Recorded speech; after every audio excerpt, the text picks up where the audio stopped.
I find it a little difficult to say what the subject matter of this seminar is going to be, because it's too fundamental to give it a title.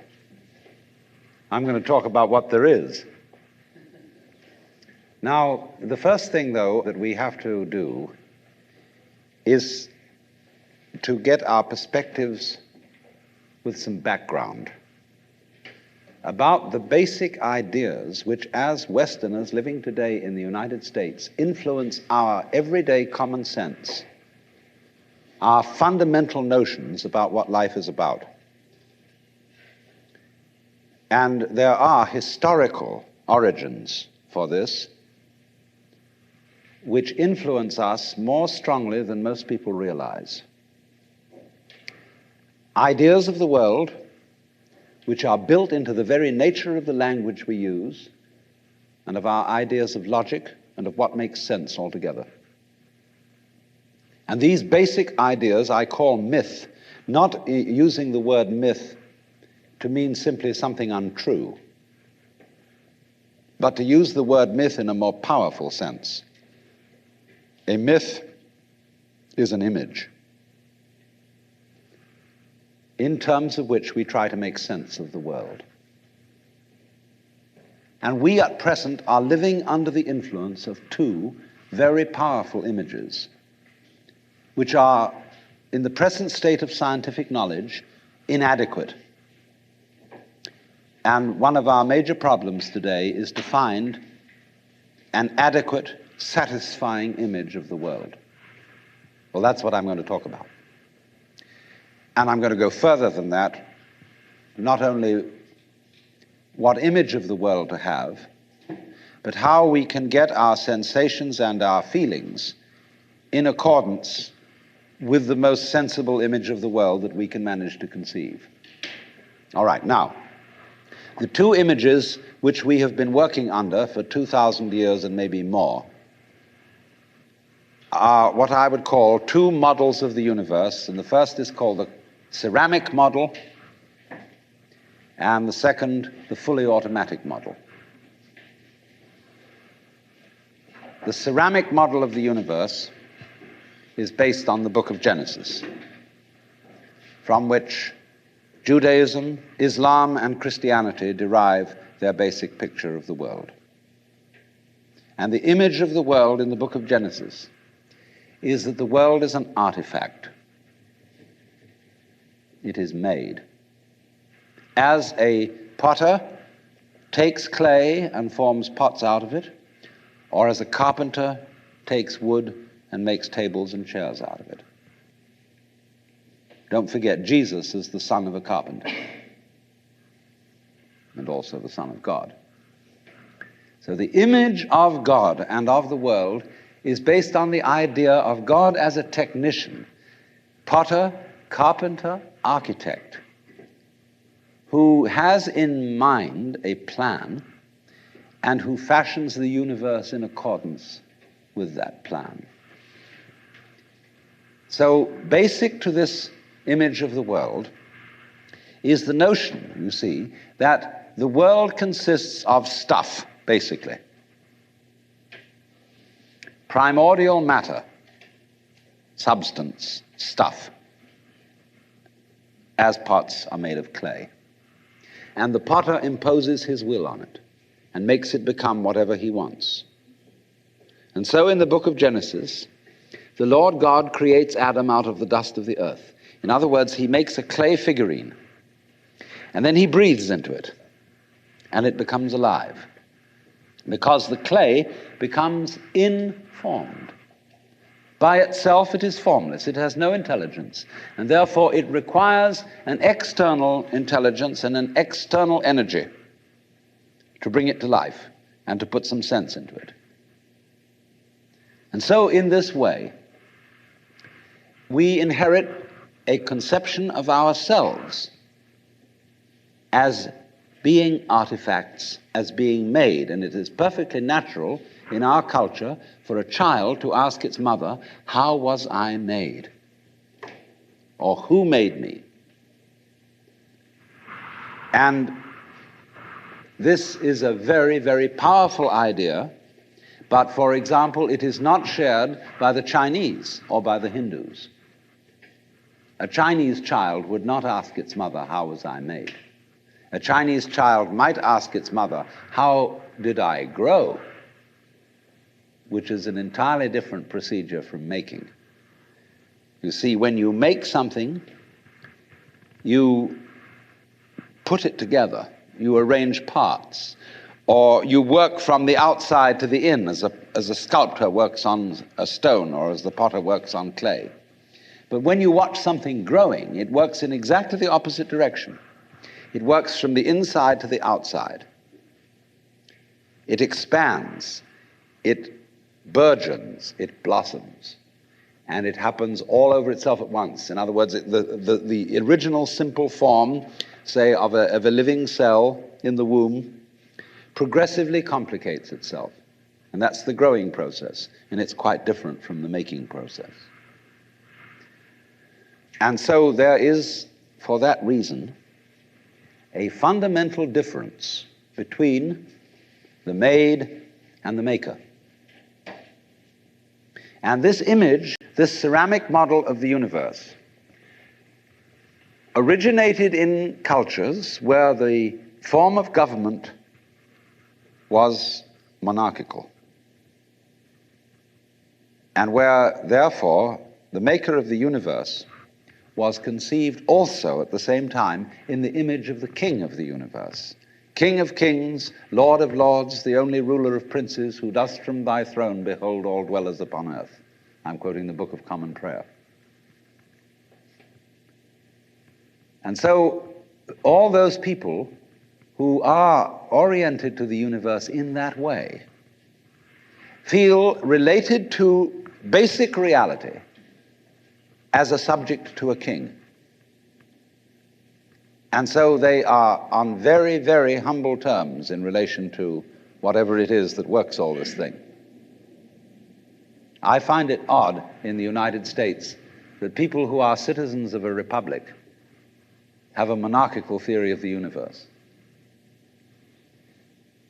because we are carrying over from the very ancient Near Eastern cultures the notion that the Lord of the universe must be respected in a certain way. People kneel, people bow, people prostrate themselves. Because, and you know what the reason for all that is, that nobody is more frightened of everybody else than a tyrant. He sits with his back to the wall, and his guards on either side of him. And he has you face downwards on the ground because you can't use weapons that way. When you come into his presence, you don't stand up and face him because you might attack. And he has reason to fear that you might, because he's ruling you all. And the man who rules you all is the biggest crook in the bunch, because he's the one who's succeeded in crime. The other people are pushed aside because the criminals, the people we lock up in jail, are simply the people who didn't make it.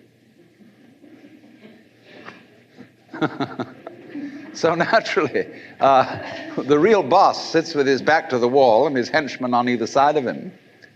And so when you design a church, what does it look like?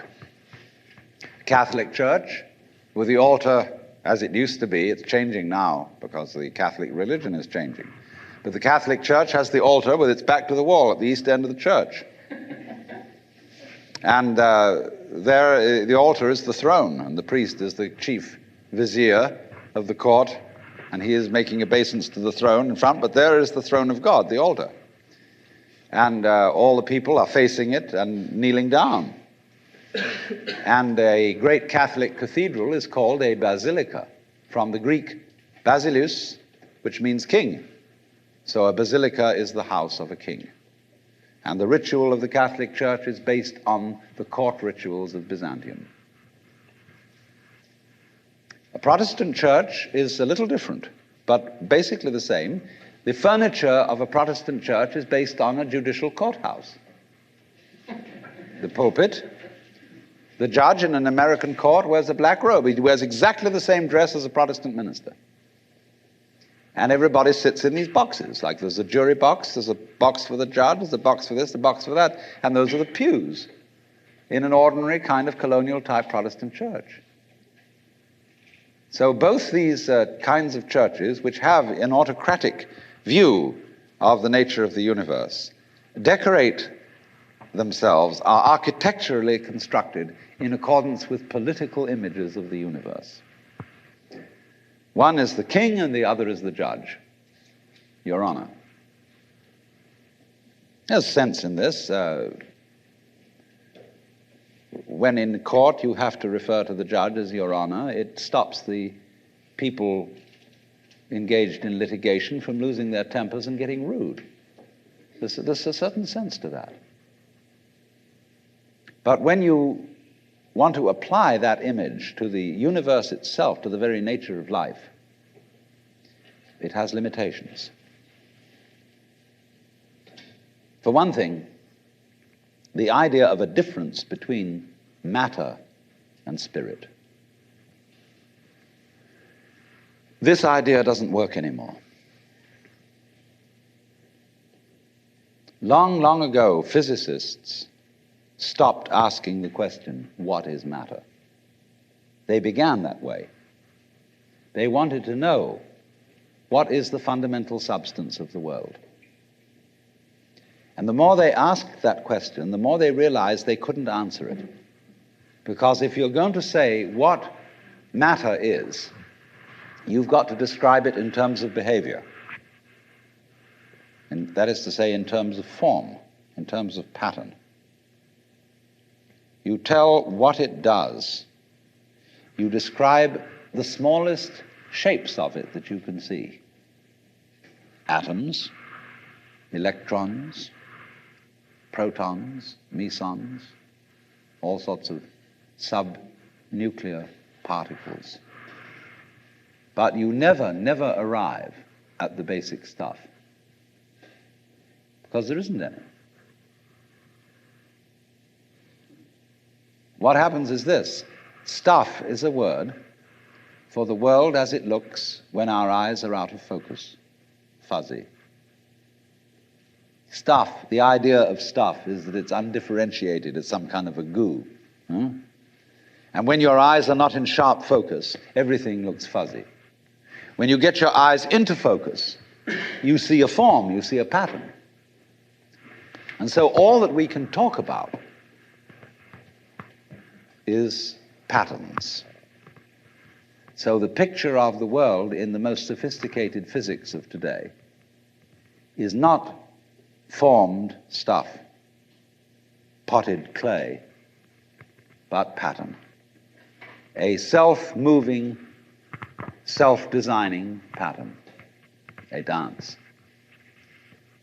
And we haven't yet, our common sense as individuals hasn't yet caught up with this.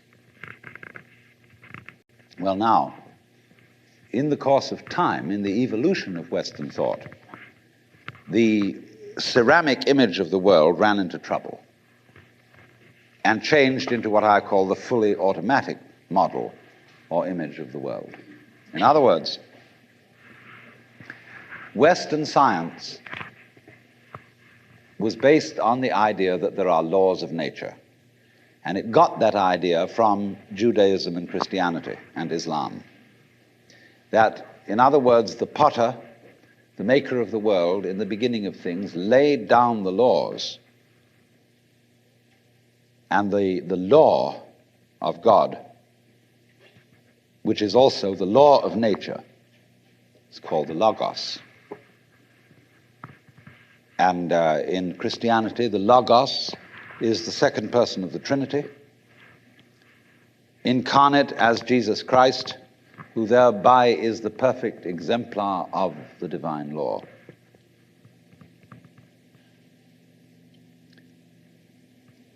So we have tended to think of all natural phenomena as responding to laws, as if, in other words, the laws of the world were like the rails on which a streetcar or a tram or a train runs. And these things exist in a certain way, and all events respond to these laws. You know that limerick, there was a young man who said, "Damn, for it certainly seems that I am a creature that moves in determinate grooves. I'm not even a bus, I'm a tram."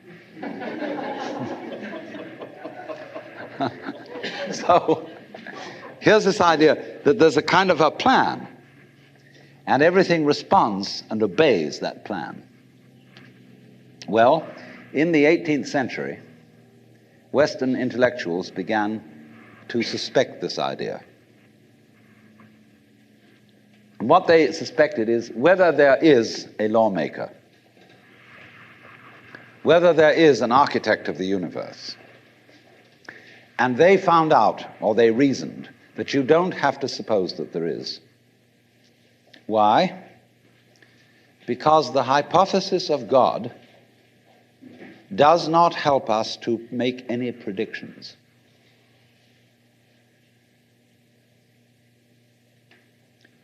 In other words, let's put it this way. If the business of science is to make predictions about what's going to happen, science is essentially prophecy. What's going to happen? By studying the behavior of the past and describing it carefully, we can make predictions about what's going to happen in the future. That's really the whole of science. And to do this and to make successful predictions, you do not need God as a hypothesis, because it makes no difference to anything. If you say everything is controlled by God, everything is governed by God, that doesn't make any difference to your prediction of what's going to happen. And so what they did was simply drop that hypothesis. But they kept the hypothesis of law. Because if you can predict, if you can study the past and describe how things have behaved, and you've got some regularities in the behavior of the universe, you call that law. Although it may not be law in the ordinary sense of the word, it's simply regularity. And so what they did was they got rid of the lawmaker and kept the law. And so they conceived the universe in terms of a mechanism. Something, in other words, that is functioning according to regular, clock-like mechanical principles. Newton's whole image of the world is based on billiards. The atoms are billiard balls, and they bang each other around. And so your behavior, every individual, therefore, is defined as a very, very complex arrangement of billiard balls, being banged around by everything else. And so behind the fully automatic model of the universe is the notion that reality itself is, to use the favorite term of 19th century scientists, blind energy. In, say, the metaphysics of Ernst Haeckel and T.H. Huxley, the world is basically nothing but blind, unintelligent force. And likewise, in parallel to this, in the philosophy of Freud, the basic psychological energy is libido, which is blind lust. And it is only a fluke. It is only as a result of pure chances that, resulting from the exuberance of this energy, there are people with values, with reason, with languages, with cultures, and with love. Just a fluke. Like, 1,000 monkeys typing 1,000 typewriters for 1,000,000 years will eventually type the Encyclopedia Britannica. And of course, the moment they stop typing the Encyclopedia Britannica, they will relapse into nonsense. And so in order that that shall not happen, because you and I are flukes in this cosmos, and we like our way of life, we like being human, if we want to keep it, say these people, we've got to fight nature, because it'll turn us back into nonsense the moment we let it. And so we've got to impose our will upon this world as if we were something completely alien to it from outside. And so we get a culture based on the idea of the war between man and nature. And we talk about the conquest of space, the conquest of Everest. And the great symbols of our culture are the rocket and the bulldozer. The rocket, compensation for the sexually inadequate male.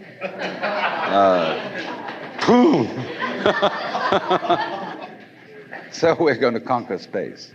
You know, we're in space already, way out. If anybody cared to be sensitive and let what's outside space come to you, you can, if your eyes are clear enough. Aided by telescopes, aided by radio astronomy, aided by all the kind of sensitive instruments we can devise. We are as far out in space as we're ever going to get. But, you know, sensitivity isn't the pitch. Especially in the WASP culture of the United States, we define manliness in terms of aggression. You see, because we're a little bit frightened as to whether we are really men. And so we put on this great show of being a tough guy. It's completely unnecessary. You know, if you have what it takes, you don't need to put on that show. You don't need to beat nature into submission. Why be hostile to nature? Because after all, you are a symptom of nature. You, as a human being, you grow out of this physical universe in just exactly the same way that an apple grows off an apple tree. So let's say the tree which grows apples is a tree which apples, using apple as a verb. And a world in which human beings arrive is a world that peoples. And so the existence of people is symptomatic of the kind of universe we live in. Just as spots on somebody's skin are symptomatic of chickenpox. But we have been brought up by reason of our two great myths, the ceramic and the fully automatic, not to feel that we belong in the world. So our popular speech reflects it. We say, I came into this world. You didn't. You came out of it. We say, face facts. We talk about encounters with reality, as if it was a head-on meeting of completely alien agencies. And the average person has the sensation that he is a somewhat that exists inside a bag of skin, a center of consciousness, which looks out at this thing, and what the hell is it going to do to me? You see? I recognize you. You kind of look like me, and I've seen myself in a mirror, and you look like you might be people. So maybe you're intelligent. Maybe you can love too. And perhaps you're all right. Some of you are anyway. If you've got the right color of skin, or you have the right religion, or whatever it is, you're okay. But there are all those people over in Asia, Africa, and they may not really be people. When you want to destroy someone, you always define them as unpeople, not really human. Monkeys, maybe idiots, maybe machines, maybe, but not people. But we have this hostility to the external world because of the superstition, the myth, the absolutely unfounded theory that you yourself exist only inside your skin. Now, I want to propose another idea altogether. And other astronomers, they say there was a primordial explosion, an enormous bang millions of years ago, billions of years ago, which flung all the galaxies into space. Well, let's take that just for the sake of argument and say that was the way it happened. It's like you took a bottle of ink and you threw it at a wall. Smash, and all that ink spreads. And in the middle, it's dense, isn't it? And as it gets out on the edge, the little droplets are finer and finer and make more complicated patterns. See? So in the same way, there was a big bang in the beginning of things, and it spread.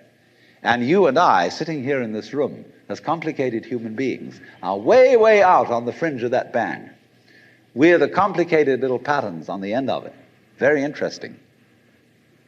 But so we define ourselves as being only that. If you think that you are only inside your skin, you define yourself as one very complicated little curlicue, way out on the edge of that explosion, way out in space and way out in time. Billions of years ago, you were a big bang. But now you're a complicated human being. And then we cut ourselves off like this and don't feel that we're still the big bang. But you are. Depends how you define yourself. You are actually, if this is the way things started, if there was a Big Bang in the beginning, you're not something that is a result of the Big Bang on the end of the process. You are still the process. You are the Big Bang, the original force of the universe, coming on as whoever you are. See, when I meet you, I see not just what you define yourself as, Mr. So-and-so, Miss So-and-so, Mrs. So-and-so. I see every one of you as the primordial energy of the universe coming on at me in this particular way. I know I'm that too. But we've learned to define ourselves as separate from it. And so what I would call a kind of a basic problem we've got to go through first is to understand that there are no such things as things. That is to say, separate things or separate events. That is only a way of talking. And if you can understand this, you're going to have no further problems. I once asked a group of high school children, what do you mean by a thing? And first of all, they gave me all sorts of synonyms. They said it's an object, which is simply another word for a thing. It doesn't tell you anything about what you mean by a thing. And finally, a very smart girl from Italy who was in the group said a thing is a noun. And she was quite right. A noun isn't a part of nature, it's a part of speech. There are no nouns in the physical world. There are no separate things in the physical world either. See, the physical world is wiggly. The clouds, mountains, trees, people are all wiggly. And only when human beings get working at things, they build buildings in straight lines and try and make out that the world isn't really wiggly. But here are we sitting in this room all built on straight lines, but each one of us is as wiggly as all get out. Now then, when you want to get control of something that wiggles, it's pretty difficult, isn't it? You try and pick up a fish in your hands, and the fish is wiggly and it slips out. What do you do to get hold of a fish? You use a net. And so the net is the basic thing we have for getting hold of the wiggly world. And so if you want to get hold of this wiggle, you've got to put a net over it. And I can number the holes in a net. So many holes up, so many holes across. And if I can number these holes, I can count exactly where each wiggle is in terms of a hole in that net. And that's the beginning of calculus, the art of measuring the world. But in order to do that, I've got to break up the wiggle into bits. And I've got to call this a specific bit, and this the next bit of the wiggle, and this the next bit, and this the next bit of the wiggle. And so these bits are things or events. Bits of wiggles, which I mark out in order to talk about the wiggle, in order to measure it, and therefore in order to control it. But in nature, in fact, in the physical world, the wiggle isn't bitted. Like you don't get a cut-up fryer out of an egg. But you have to cut the chicken up in order to eat it. You bite it. But it doesn't come bitten. So the world doesn't come thinged. It doesn't come evented. You and I are all as much continuous with the physical universe as a wave is continuous with the ocean. The ocean waves, and the universe peoples. And as the wave, I wave at you and say, you! The world is waving at me with you and saying, hi, I'm here. But our consciousness, the way we feel and sense our existence, being based on a myth that we are made, that we are parts, that we are things, our consciousness has been influenced so that each one of us does not feel that. We feel we have been hypnotized, literally hypnotized, by social convention into feeling and sensing that we exist only inside our skins, that we are not the original bang, but just something out on the end of it. And therefore we are scared stiff. Because my wave is going to disappear. And I'm going to die. And that would be awful. We've got a mythology going now, which, as Father Maskell put it, we're nothing but something that happens between the maternity ward and the crematorium. And that's it. And therefore, everybody feels unhappy and miserable. You know, this is what people really believe today. You may go to church, you may say you believe in this, that, and the other, but you don't. Even Jehovah's Witnesses, who are the most fundamentalists, they're polite when they come round and knock at the door. But if you really believed in Christianity, you'd be screaming in the streets. But nobody does. You'd be taking full-page ads in the paper every day. You'd have the most terrifying television programs. The churches would be going out of their minds if they really believe what they teach. But they don't. They think they ought to believe what they teach. They believe they should believe, but they don't believe it, because what we really believe is the fully automatic model. And that is our basic, plausible common sense. You are a fluke. You are a separate event. And you run from the maternity ward to the crematorium, and that's it, baby. That's it. Now, why does anybody think that way? There's no reason to, because it isn't even scientific. It's just a myth. And it's invented by people who wanted to feel a certain way. They want to play a certain game. See, the game of God got embarrassing. The idea of God as the potter, the architect of the universe, is good, and it makes you feel that life is, after all, important. There is someone who cares. It has meaning, it has sense, and you are valuable in the eyes of the Father. But after a while, it gets embarrassing. When you realize that everything you do is being watched by God. He knows your tiniest, inmost feelings and thoughts, and you say after a while, quit bugging me. I don't want you around. So you become an atheist, just to get rid of it. Then you feel terrible after that, because you got rid of God, but that means you got rid of yourself. You're just nothing but a machine. And your idea that you're a machine is just a machine too. So if you're a smart kid, you commit suicide. Camus said there is only really one serious philosophical question, which is whether or not to commit suicide. I think there are 4 or 5 serious philosophical questions. The first one is, who started it? The second is, are we going to make it? The third is, where are we going to put it? The fourth is, who's going to clean up? And the fifth, is it serious?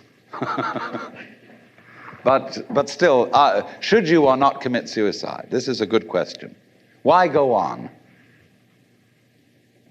And you only go on if the game is worth the candle.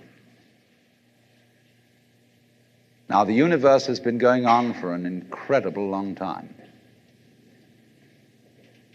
And so really, a satisfactory theory of the universe has to be one that's worth betting on. That's it seems to me, absolutely elementary common sense. If you make a theory of the universe which isn't worth betting on, why bother? Just commit suicide. But if you want to go on playing the game, you've got to have an optimal theory for playing the game. Otherwise, there's no point in it. But the people who coined the fully automatic theory of the universe were playing a very funny game. What they wanted to say was this: all you people who believe in religion are old ladies and wishful thinkers. You've got a big daddy up there and you want a comfort and thing, but life is rough. Life is tough. And success goes to the most hard-headed people. That was a very convenient theory when the European-American world was colonizing the natives everywhere else. They said, we are the end product of evolution, and we're tough. See, I'm a big, strong guy because I face facts, and life is just a bunch of junk, and I'm going to impose my will on it and turn it into something else, you see. And I'm real hard. See, that's a way of flattering yourself. And so it has become academically plausible and fashionable that this is the way the world works. In academic circles, no other theory of the world than the fully automatic model is respectable. Because if you're an academic person, you've got to be an intellectually tough person. You've got to be prickly. See, there are basically two kinds of philosophy. One's called prickles, the other's called goo. And prickly people are precise, rigorous, logical. They like everything chopped up and clear. Goo people like it vague. For example, in physics, prickly people believe that the ultimate constituents of matter are particles. Goo people believe it's waves. And in philosophy, prickly people are logical positivists and goo people are idealists. And they're always arguing with each other. But what they don't realize is that neither one can take his position without the other person. Because you wouldn't know you advocated prickles unless there was somebody else advocating goo. You wouldn't know what a prickle was unless you knew what goo was. Because life is not either prickles or goo, it's gooey prickles and prickly goo. And they go together like back and front, male and female. And that's the answer to philosophy. See, I'm a philosopher, and I'm not going to argue very much, because if you don't argue with me, I don't know what I think. So if we argue, I say thank you, because owing to the courtesy of your taking a different point of view, I understand what I mean, so I can't get rid of you. But however, you see, this whole idea that the universe is just nothing at all but unintelligent force playing around and not even enjoying it is a put-down theory of the world. People who had an advantage to make, a game to play, by putting it down and making out that because they put the world down, they were a superior kind of people.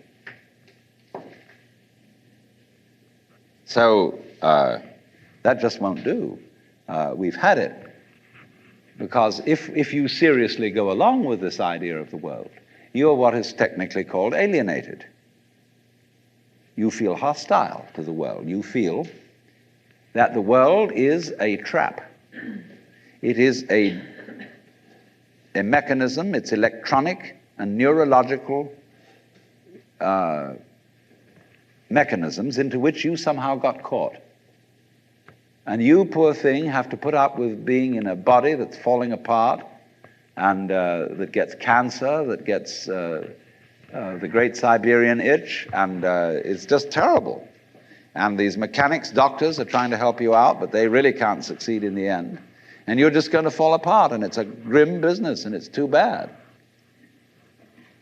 So if you think that that's the way things are, you may as well commit suicide right now. Unless you say, well, I daren't, because there really, after all, there might be eternal damnation in the back of the thing if I did that. Or then I identify with my children or something, and I think of them going on and without me and nobody to support them. But of course, if I do go on in this frame of mind and continue to support them, I shall merely teach them to be like I am. And they'll go on dragging it out to support their children, and they won't enjoy it, and they'll be afraid to commit suicide, and so will their children. They all learn the same lesson. So you see, all I'm trying to say is that the basic common sense about the nature of the world that is influencing most people in the United States today, the fully automatic model, is simply a myth. If you want to say that the idea of God the Father with his white beard on the golden throne is a myth, in the bad sense of the word myth, so is this other one. It's just as phony and has just as little to support it as being the true state of affairs. Why? And let's get this clear. If there is any such thing at all as intelligence and love and beauty, well, you found it in other people. In other words, it exists in us as human beings. And as I said, if it is there in us, it is symptomatic of the scheme of things. We are as symptomatic of the scheme of things as the apples are symptomatic of the apple tree or the rose of the rose bush.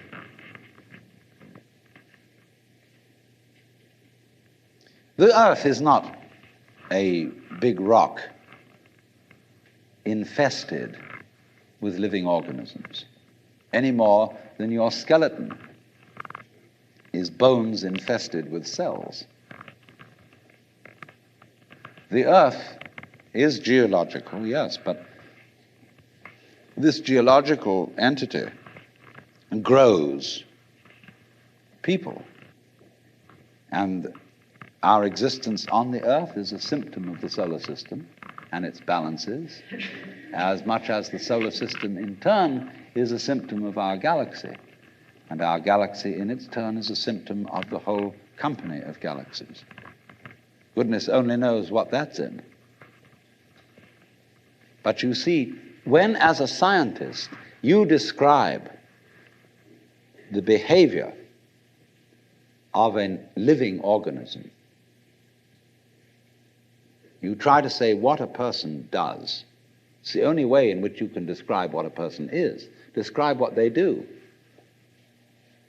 Then you find out that in making this description, you cannot confine yourself to what happens inside the skin.